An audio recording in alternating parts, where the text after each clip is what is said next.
target utama serangan darat Amerika itu diprediksi beberapa pengamat itu di Pulau Kak gitu ya. 90% ekspor Iran itu dari pulau itu. Salah satu yang sudah digemborkan itu menyiapkan 1 juta sukarelawan. Jadi mereka dibersenjatai oleh IRGC, Garda Revolusi, dan memang mereka istilahnya seringnya itu kan memakai pita merah gitu kan yang di kepala, yang istilahnya pasukan sipil yang siap berani mati. Ya sebaiknya pemerintah terutama Panglima TNI ya mulai menyusun kembali lah tahapan-tahapan untuk mengirimkan pasukan ke wilayah konflik gitu. Karena kan mempertimbangkan keselamatan para prajurit di sana. Ya, Assalamualaikum warahmatullahi wabarakatuh. Ketemu lagi di Sindoskop dan kita akan tetap membahas tentang perkembangan terkini dari perang antara Iran, Israel dan Amerika yang sudah masuk ke babak baru sebenarnya. Nah, Sobat Sindo mungkin sudah membaca juga atau melihat juga konten atau tayangan-tayangan ya terkait perang yang terjadi di sana, dan saat ini memang kita sudah masuk ke dalam bentuknya tidak lagi serangan udara tetapi masuk ke dalam ranah invasi darat terutama.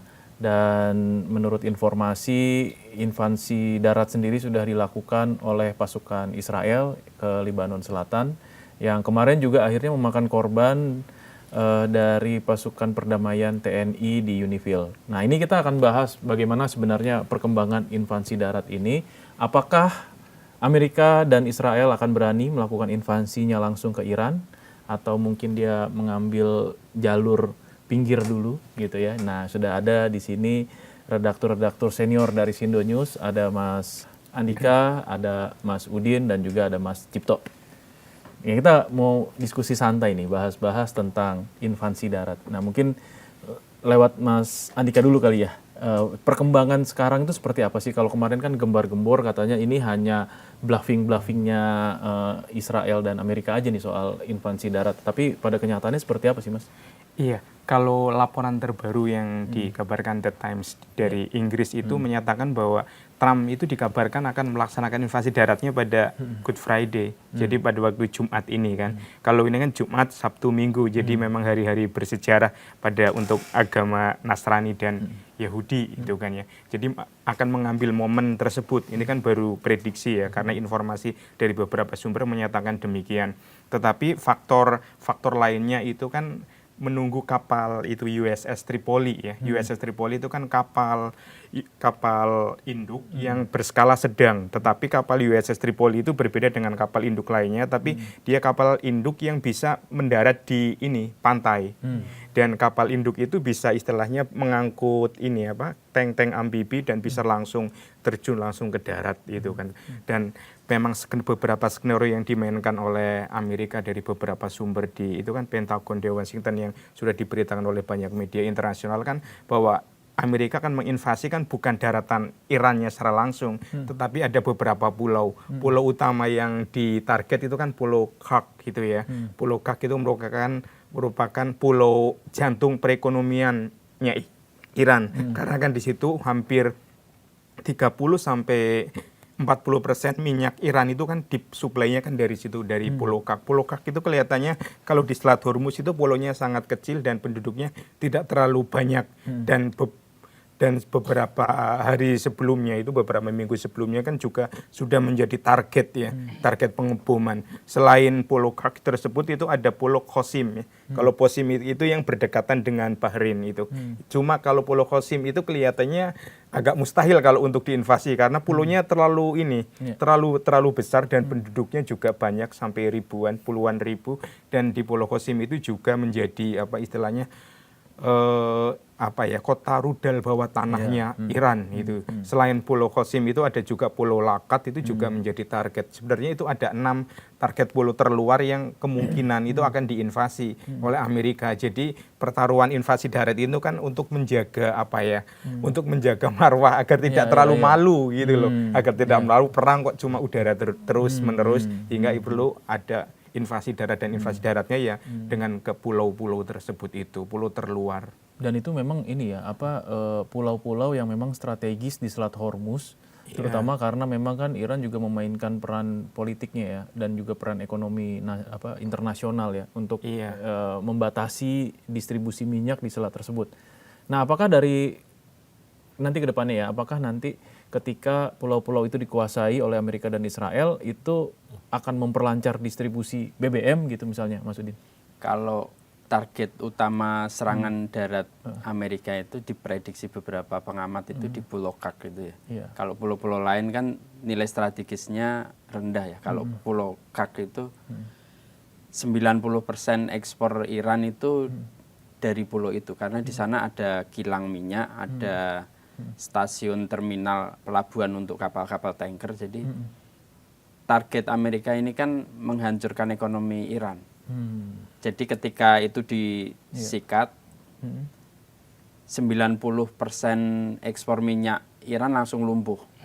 Dan itu ekspor Iran itu diprediksi bisa 0% ya kalau itu hancur ya. Karena itu menjadi salah satu jalur perekonomian utama Iran. Jadi kelihatannya Trump itu akan menargetkan pulau itu. Karena kalau dalam strategi militer ini kan kalau Amerika nyerang daratan utama, itu jumlah korban akan lebih banyak di sisi Amerika karena akan terjadi perang kota ya. Perang kota di Iran itu kan medannya perbukitan, itu akan membunuh banyak nyawa pasukan Amerika, dan satu-satunya yang paling memungkinkan itu menguasai Pulau Cook itu. Jadi untuk memukul ekonomi Iran, dia bisa lumpuh, mematikan ekonomi Iran, dan resiko kematian pasukan darat itu lebih rendah dengan karena kan Amerika nggak mungkin mengorbankan lebih banyak nyawa ya, karena tekanan politik di dalam negeri Amerika sendiri sudah sangat tinggi ya untuk menolak perang Iran itu. Ada jutaan orang yang turun ke jalan dalam demo untuk menentang itu.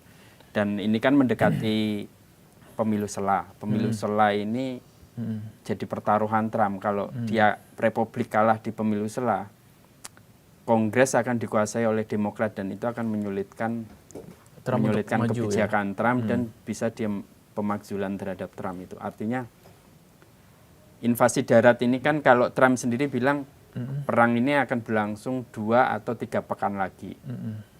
Artinya invasi darat ini dilakukan dengan cepat.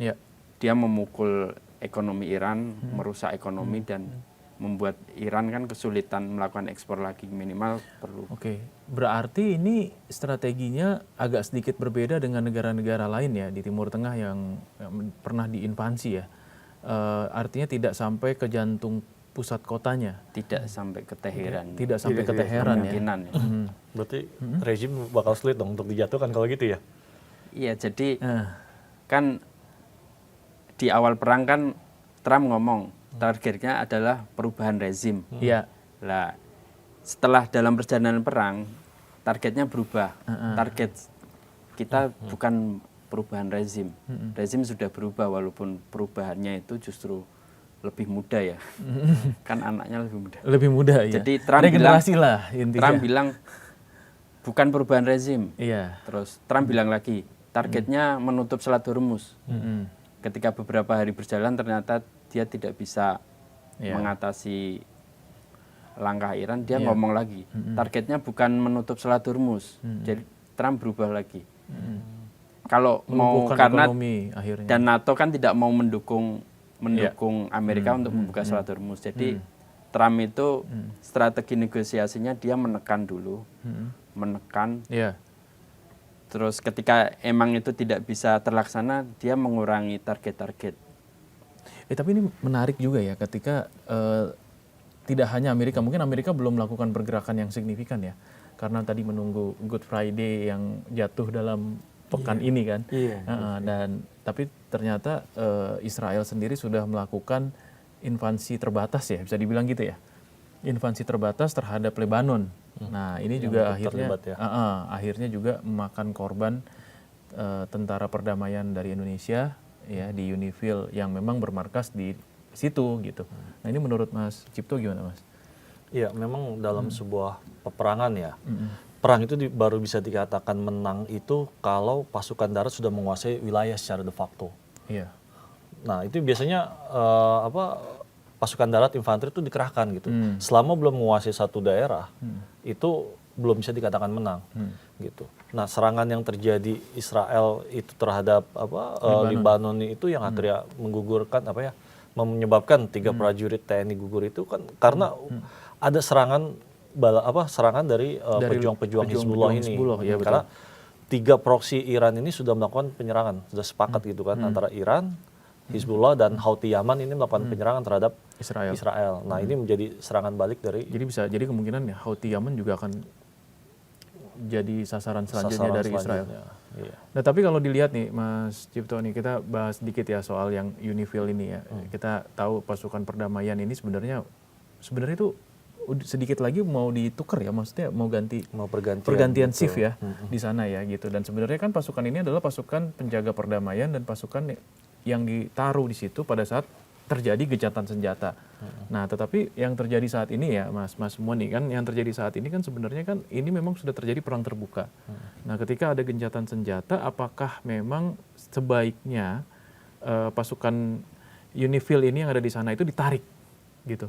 Dan mungkin kesepakatan dari Dewan Keamanan PBB ya, maksudnya menarik pasukan UNIFIL karena memang kondisinya udah perang terbuka nih, gitu. Kondisi di sana.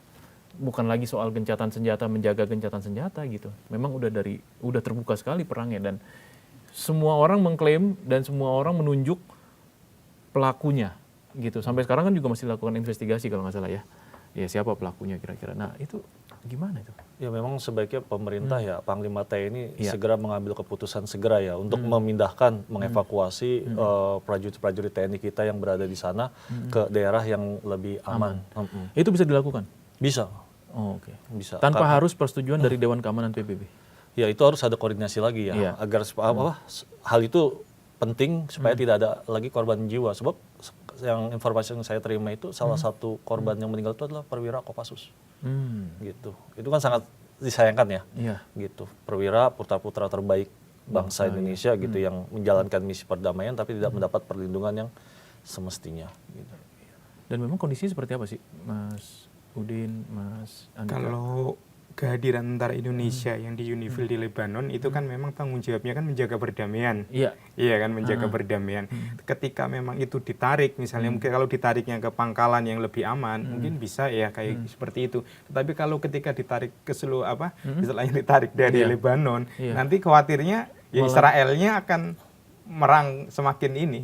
Akan semakin menyerang ke Libanon, akan menguasai beberapa wilayah semakin luas karena kan itu sebenarnya tujuan dari tujuan UNIFIL itu kalau secara umum secara general itu kan menjaga perdamaian dalam tanda kutip itu agar Israel itu tidak melakukan invasi darat terus-menerus ke wilayah Lebanon agar berhenti untuk itu. Jadi istilahnya UNIFIL itu memang jadi tameng. Jadi ketika memang UNIFIL itu istilahnya kemarin ada 3 korban tentara Indonesia yang gugur itu sebenarnya kan bukan pertama kali lah istilahnya jadi target ya. Sebelumnya kan banyak UNIFIL itu kan memang menjadi target cuma belum ada yang semasif ini serangannya. Dalam 24 jam 3 orang ya. Iya, dalam 24 jam ada 3 orang. Sebelumnya kan hanya serangan istilahnya provokasi lah. Israel itu melakukan provokasi ke tentara UNIFIL bukan hanya dari Indonesia ya, ada dari Sudan, ada beberapa negara lain seperti itu. Istilahnya nakut-nakuti lah Israel itu sebenarnya. Ketika UNIFIL itu nanti mundur, nanti Israelnya akan maju seperti itu, maju menguasai wilayah Lebanon. Juga ya, tapi kan tupoksi dari pasukan perdamaian ini kan sebenarnya self defense kan. Artinya dia tidak akan melakukan serangan balik kalau misalnya nggak diserang gitu. Tidak boleh memang tidak boleh menyerang karena kan dia hanya berpatroli aja. Nah, yang jadi pertanyaan selanjutnya apakah alutsista yang ada di sana di UNIFIL itu seimbang dengan 2 kubu yang berseteru ini? Ya jelas enggak. Jelas enggak ya kan? Jelas enggak. Nah, iya, karena kan 2 kubu ini punya rudal kan, punya artileri berat gitu kan. Nah, iya. Gitu. Dan tapi memang Israel ini sepertinya memang punya impunitas ya. Berapa banyak wartawan yang tewas juga di sana kan oleh kekejaman Israel, tapi tetap aja sepertinya PBB ini nggak punya nyali untuk menghukum Israel ini. Gitu. Nah, ini balik lagi ke Iran ini. Ya itu berarti memang kita lagi sedang mengevaluasi ya. Mungkin Bang Udin ada update terakhir nggak sih Bang terkait soal itu? Kalau UNIFIL itu tetap posisinya dia menunggu mandat PBB ya, mandat Dewan Keamanan karena setiap tahun itu biasanya diperbarui mandatnya. Mau setahun lagi, 2 tahun lagi. Jadi ketika mandat itu berakhir, ya UNIFIL akan berakhir dan ini mungkin menunggu setahun 2 tahun. Menunggu setahun 2 tahun ini kalau mandatnya berakhir ya nanti dia bisa ditarik. Ya tapi memang dilematis berarti ya untuk pasukan yang ada di sana ya, pasukan UNIFIL ya. Ini baru UNIFIL, belum Gaza itu lah. Lah iya betul. BOP. Belum BOP Bapak, Gaza Stabilization Force itu kan belum itu. Belum ya. UNIFIL aja tantangannya seperti ini, apalagi ini yang nanti ya. Nah ini juga harusnya jadi pertimbangan ya. Kalau mengirim pasukan ke sana apakah iya gitu akan aman gitu atau tidak ya, karena memang tantangan di sana berat ya. Dan perlu juga tank dan panser itu yang memang benar-benar anti rudal. Kan itu kan kabarnya itu kan di rudal gitu kan ya. Iya. Di rudal berarti kan itu kemungkinan ada di dalam tank itu. Berarti kan sampai kena gitu kan. Tapi sejauh ini kayaknya nggak ada tank yang bisa tahan rudal. Iya, Bahkan ini tank MacArthur perlu. sekalipun ya kan sama rudalnya Palestina jebol. Itu perlu dipikirkan lagi teknologinya. Iya ini menarik sih ya memang. Tapi Mas Cipto kira-kira apa yang harusnya dilakukan pemerintah? Mungkin kita ada solusi yang real lah ya gitu. Ya sebaiknya pemerintah terutama Panglima TNI ya semuanya itu harus mulai menyusun kembali lah tahapan-tahapan untuk mengirimkan pasukan ke mana di wilayah konflik gitu. Karena kan mempertimbangkan keselamatan para prajurit di sana gitu. Karena sebelumnya kita memang cukup sukses ya waktu di Kamboja, Khmer Merah kita sukses pasukan PBB kita gitu. Nah untuk yang konflik Israel ini memang karena Israel sendiri yang seringkali membuat masalah tapi seringkali tidak dikenai hukuman sanksi gitu. Ya memang itu yang harus dilakukan ya. Jadi tidak hanya sekedar mengecam ya, tetapi ada action yang harus memang dibuat ya secara strategis untuk apa yang terbaik nih kira-kira untuk para prajurit kita di sana gitu kan. Ya para prajurit paling tidak dibekali lah semacam mitigasi ya ketika terjadi serangan atau terjadi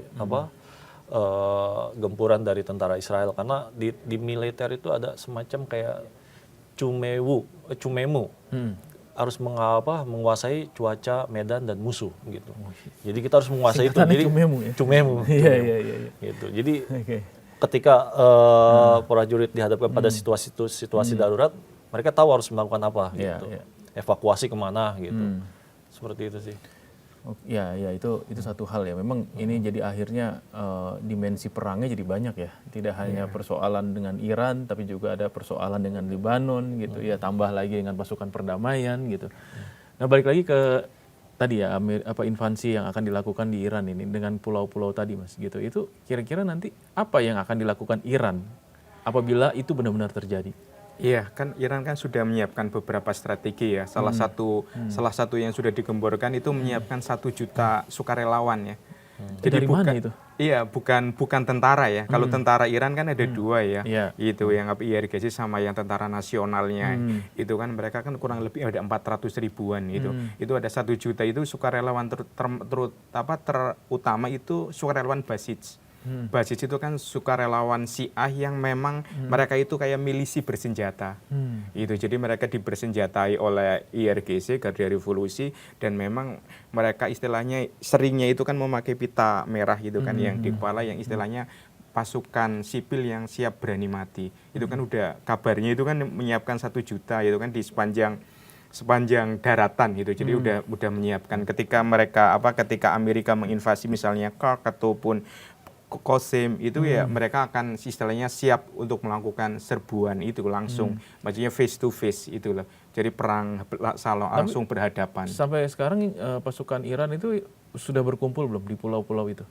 Kalau yang di pulau-pulau itu memang sudah ada di pulau-pulau. Kalau yang di Kark maupun yang di Qasim itu kan memang dikenal dengan ini ya pangkalan drone sama pangkalan rudalnya. Jadi karena itu kan itu jaraknya kurang lebih kan 23 mil dari daratan Iran. Jadi di kedua pulau itu jadi pusat peluncuran itu drone sama rudal yang untuk menyerang di wilayah-wilayah Arab, kemudian Qatar dan Uni Emirat Arab seperti itu. Jadi memang istilahnya sudah ada persiapan. Kemudian kalau Iran itu kan pakainya mozaik defense. Mozaik defense itu tidak ada sistem satu komando di tangan satu orang. Jadi istilahnya itu mosaic defense itu semuanya itu bisa otonom. Jadi wilayah A itu bisa berdiri sendiri, wilayah B bisa berdiri sendiri, C sendiri. Dengan mosaic otonom itu komando itu tidak istilahnya tidak terputus ketika satu pemimpin meninggal, maka istilahnya komando lainnya tetap berjalan. Bisa melakukan inisiasi serangan sendiri-sendiri. Jadi serangannya itu kadang-kadang itu tanpa koordinasi. Jadi kan bisa aja itu nyerang ke Turki, nyerang ke mana, kemudian pemerintah pusatnya membantah, oh bukan kita, nyerang kemana, ternyata oh bukan kita itu, karena kan istilahnya komandonya itu jalan-jalan sendiri. Jadi komandonya itu di level letnan itu sudah bisa langsung kita meluncurkan rudal gitu. Dahsyatnya itu seperti itu sistem mozaik. Kalau mozaik di Iran kan kayak gitu. Jadi warnanya warna-warni, terus ada kotak-kotak kayak gitu, seperti itu. Tapi kan gampang disusupi ya. Artinya kalau misalnya 1 letnan atau 2 letnan disusupi untuk membela musuh gitu, tiba-tiba dia menjadi pengkhianat kan bisa juga. Iya bisa, tapi kan masih ada yang lain. Jadi istilahnya warna-warna lainnya, kelompok-kelompok lainnya sangat beragam. Gitu. Jadi pemimpin pusatnya itu tidak bisa mengendalikan secara penuhnya karena mereka bisa sifatnya desentralisasi.